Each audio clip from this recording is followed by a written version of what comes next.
नमस्कार मंडळी, सध्या मार्केटमध्ये ग्रीन पीस खूप स्वस्त झालेले आहेत, त्यामुळे आज बनवलेले आहेत वर्षभर टिकणारे फ्रोझन ग्रीन पीस। त्यासाठी बाजारातून 3 किलो उत्तम क्वालिटीचे ग्रीन पीस आणले आणि ते सोलून घेतले।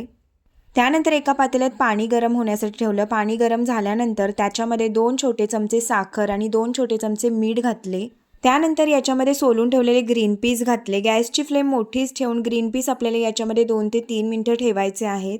इकडे एका मोठ्या कढईत मी बर्फाचं पाणी घेतलेले आहे। साधारण 3 मिनिटांनंतर हे ग्रीन पीस आपल्याला याच्यामध्ये काढून घ्यायचे आहेत। थंड पाण्यात घातल्यानंतर ग्रीन पीस वर खाली करून घ्यायचे आहे, जेणेकरून याचं टेम्परेचर कमी होईल। 15 मिनिटं थंड पाण्यात आपल्याला हे ग्रीन पीस ठेवायचे आहेत। त्यानंतर एका चाळणीमध्ये आपल्याला हे गाळून घ्यायचे आहेत।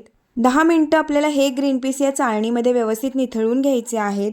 त्यानंतर एका स्वच्छ टॉवेलवरती आपल्याला हे ग्रीन पीस पसरवून घ्यायचे आहेत। साधारण 1.5 ते 2 तास आपल्याला हे ग्रीन पीस वाळवून घ्यायचे आहेत। पूर्णपणे हे कोरडे झाले पाहिजेत।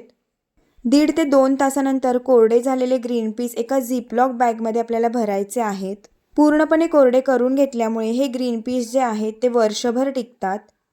तुम्ही सुद्धा या सीझनमध्ये घरच्या घरी फ्रोझन मटर बनवून वर्षभर त्याचा आस्वाद घेऊ शकता। तयार ग्रीन पीस आपल्याला फ्रीझरमध्ये स्टोअर करून ठेवायचे आहे। आजचा व्हिडिओ युजफुल वाटला असेल तर व्हिडिओला लाईक करा। पुन्हा एकदा भेटूया अशा छानशा व्हिडिओमध्ये। तोपर्यंत बाय बाय।